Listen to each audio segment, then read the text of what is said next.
भारत की राजधानी दिल्ली सिर्फ एक शहर नहीं बल्कि सदियों से चली आ रही विरासत का हिस्सा है। यमुना नदी के तट पर बसा ये वो शहर है जहां की सत्ता, संस्कृति और संघर्ष ने मिलकर भारत के इतिहास को जन्म दिया। अपने हजारों सालों के इतिहास में दिल्ली कई साम्राज्यों की राजधानी रहा है और दिल्ली को लेकर एक प्रचलित कहावत है कि जो दिल्ली की कुर्सी पर बैठेगा वो पूरे हिंदुस्तान पर राज करेगा। जैसे महाभारत काल में पांडवों ने दिल्ली को अपनी राजधानी बनाया था और उस वक्त इसे इंद्रप्रस्थ के नाम से जाना जाता था। इसके बाद दिल्ली पर कई साम्राज्य बने, बिखरे, आक्रमण हुए, सत्ताएं बदली, लेकिन आज भी दिल्ली भारत की राजधानी के रूप में विश्व विख्यात है। यहाँ एक दिलचस्प बात यह है कि दिल्ली का काशी, मथुरा या अयोध्या जैसा कोई धार्मिक इतिहास नहीं रहा, लेकिन फिर भी हजारों वर्षों से ये शहर भारत की राजनीति और अर्थव्यवस्था का केंद्र रहा है। दिल्ली के तख्त को पाने की लालच में कई साम्राज्य उजड़ गए। नादिर शाह जैसे विदेशी आक्रमणकारियों ने भी इस शहर को कई बार लूटा, लेकिन ये शहर बार बार ढहने के बावजूद फिर खड़ा हुआ। लेकिन ये शहर इंद्रप्रस्थ से दिल्ली कैसे बना? दिल्ली पर कितने शासकों ने राज किया और क्यों दिल्ली हजारों वर्षों से भारतीय सभ्यता का केंद्र रहा है? आज हम भारत की राजधानी दिल्ली के उस इतिहास पर एक नजर डालेंगे जो हर भारतीय को जानना चाहिए। साथ ही देखेंगे दिल्ली की कुछ ऐसी दुर्लभ तस्वीरें जो आपको सोचने पर मजबूर कर देंगी। तो पूरा वीडियो जरूर देखिएगा। अगर हम दिल्ली के इतिहास की सबसे पहली कड़ी तलाशें तो हमें समय में हजारों साल पीछे महाभारत काल में जाना पड़ेगा। माना जाता है कि आज की आधुनिक दिल्ली कभी खांडवप्रस्थ नाम का एक घना जंगल हुआ करती थी। चारों तरफ ऊंचे ऊंचे वृक्ष, जंगली जानवरों की आवाजें और यमुना के शांत किनारे। यहाँ मानव सभ्यता के कोई खास निशान नहीं थे, लेकिन फिर समय ने करवट ली और इसी वीरान भूमि पर पांडवों ने एक भव्य नगर बसाया जिसका नाम रखा गया इंद्रप्रस्थ। कहा जाता है कि इंद्रप्रस्थ उस दौर का सबसे सुंदर और समृद्ध नगर बन गया। विशाल महल, सुंदर बाग बगीचे और चारों ओर बहती यमुना की निर्मल धारा।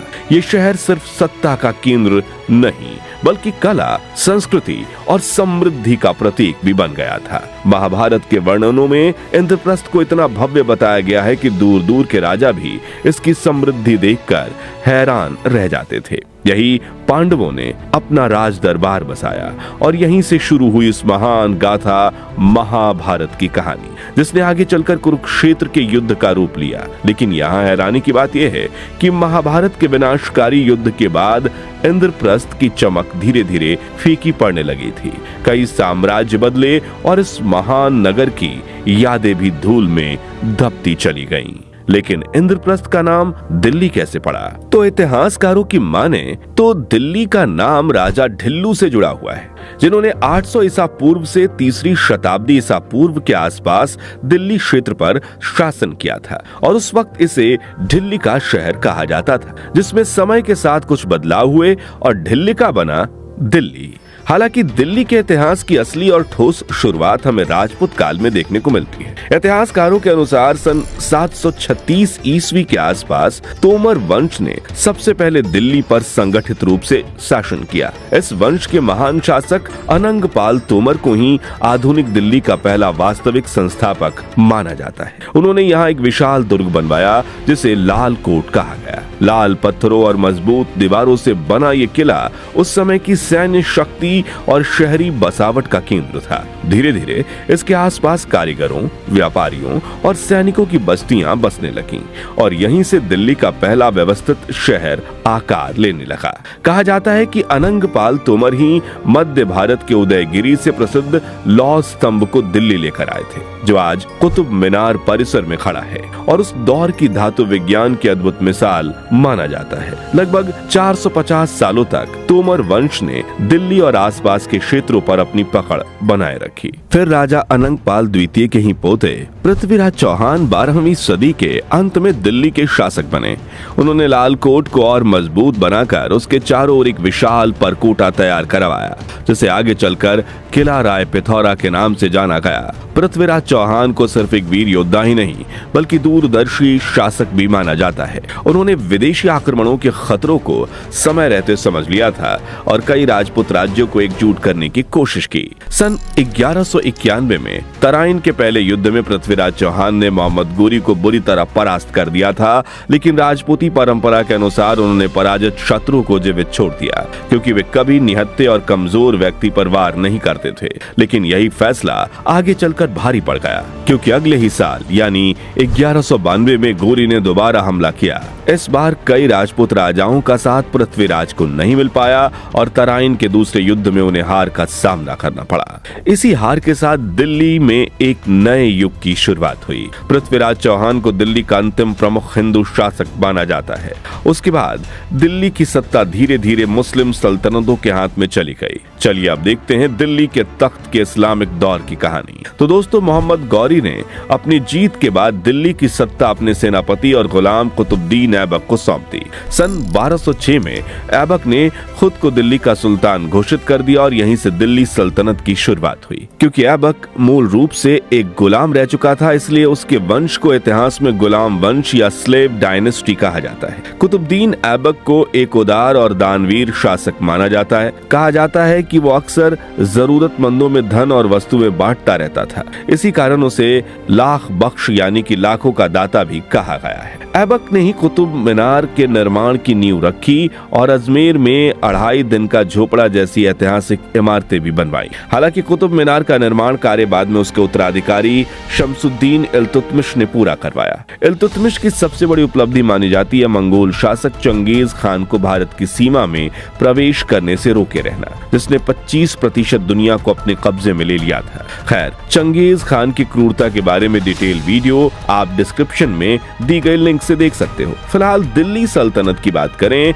तो इल्तुतमिश के बाद उसकी पुत्री रजिया सुल्तान दिल्ली की गद्दी पर बैठी और इतिहास में वो दिल्ली की पहली और एकमात्र महिला शासक के रूप में जानी गई। इसके बाद गुलाम वंश के शासक धीरे धीरे कमजोर पड़ते गए और अंततः 1209 में तुर्क मूल के सेनापति जलालुद्दीन खिलजी ने सत्ता पर कब्जा कर खिलजी वंश की स्थापना की। यहीं से दिल्ली सल्तनत के इतिहास के एक आक्रामक विस्तारवादी दौर की शुरुआत हुई। दरअसल जलालुद्दीन खिलजी तो स्वभाव से एक शांत और उदार शासक माना जाता था, लेकिन सन 1296 में जब उसके ही भतीजे और दामाद अलाउद्दीन खिलजी ने छल से उसकी हत्या कर दी और खुद दिल्ली की गद्दी पर बैठ गया और पूरे भारत में हमले शुरू कर दिए। खिलजी ने दिल्ली में बैठे बैठे अपने साम्राज्य को इतना फैलाया कि उसकी सीमाएं दक्षिण भारत के मदुरै तक पहुंच गईं।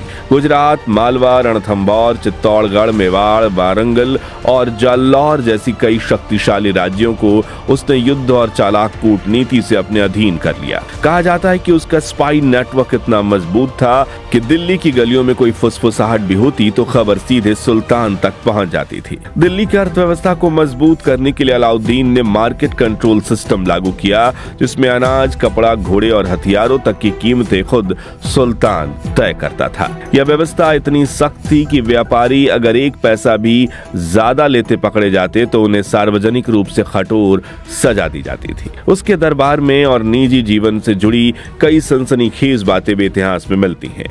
अलाउद्दीन खिलजी एक बाइसेक्सुअल था जिसके अपने सेनापति मालिक काफूर के साथ संबंध थे। वहीं वो इतना क्रूर था कि उसने दिल्ली के हौज खास इलाके में चोर मीनार बनवाई थी, जिसे खोपड़ियों की मीनार भी कहा जाता है, क्योंकि यहाँ खिलजी अपने दुश्मनों के कटे हुए सर लटकाता था। लेकिन खिलजी की मौत के बाद उसके वंश का पतन शुरू हो गया। उसके बाद गद्दी पर बैठा कुतुबुद्दीन मुबारक शाह खिलजी इतिहास में एक बेहद विचित्र और अय्याश शासक के रूप में इसे जाना जाता है।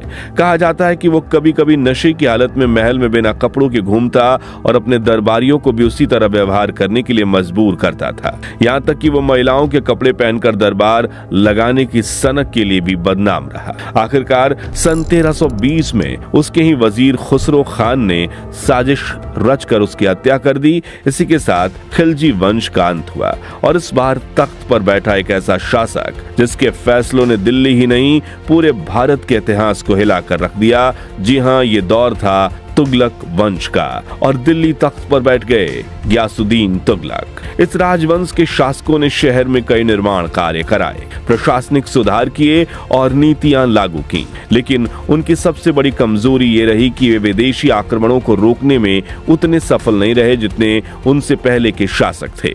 गियासुद्दीन तुगलक के बाद गद्दी संभाली मोहम्मद बिन तुगलक ने, एक ऐसा शासक जिसे इतिहास जीनियस और सन की दोनों कहता है। उसने अचानक दिल्ली से राजधानी बदलकर दौलताबाद कर दी। हजारों लोग लंबी दूरी तय करने को मजबूर हुए और इसी अफरा तफरी का फायदा उठाकर बाहरी ताकतें भारत की ओर देखने लगी। फिर आया सन 1398 जब मध्य एशिया का खूंखार आक्रमणकारी तैमूर लंग पंजाब के रास्ते दिल्ली में घुस आया।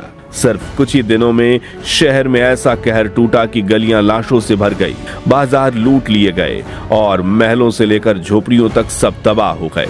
कहा जाता है कि तैमूर की इस लूट के बाद दिल्ली को फिर से संभलने में करीब 1 सदी लगी। तैमूर के जाते ही दिल्ली की गद्दी पर बैठा खिज्र खान और यहीं से शुरू हुआ सैयद वंश। लेकिन यह राजवंश बेहद कमजोर साबित हुआ और ज्यादा समय तक सत्ता संभाल नहीं पाया।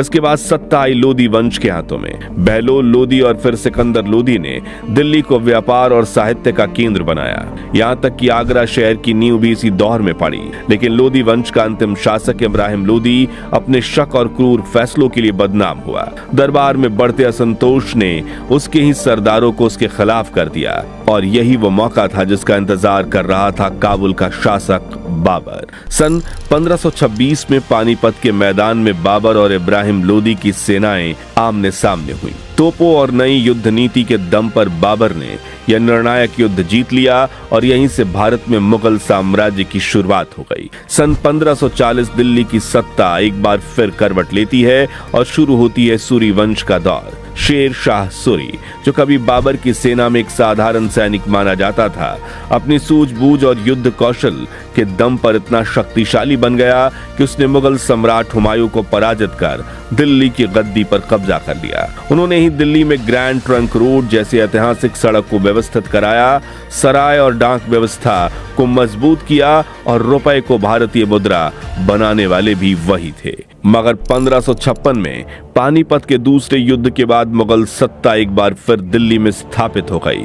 इसके बाद लगभग 3 सदियों तक मुगलों ने दिल्ली पर राज किया। अकबर, जहांगीर, शाहजहां और औरंगजेब जैसे शासकों ने सत्ता संभाली, लेकिन यह दौर भी पूरी तरह शांत नहीं था, क्योंकि नादिर शाह और अहमद शाह अब्दाली जैसे विदेशी आक्रमणकारियों ने समय समय पर दिल्ली को लूटा और इसकी दौलत बाहर ले गए। सन 1857 में ब्रिटिशर्स ने बहादुर शाह जफर द्वितीय को वर्मा भेज दिया, जिसके बाद दिल्ली में ब्रिटिश क्राउन रूल की शुरुआत हुई। अंग्रेजों ने पहले कलकत्ता को भारत की राजधानी बनाया था, लेकिन सन 1911 में कलकत्ता से राजधानी को दिल्ली शिफ्ट कर दिया गया। तब से लेकर आज तक दिल्ली को भारत की राजधानी होने का गौरव प्राप्त है। चलिए अब कुछ दुर्लभ तस्वीरें और वीडियोज के जरिए दिल्ली के इतिहास की एक झलक देखते हैं।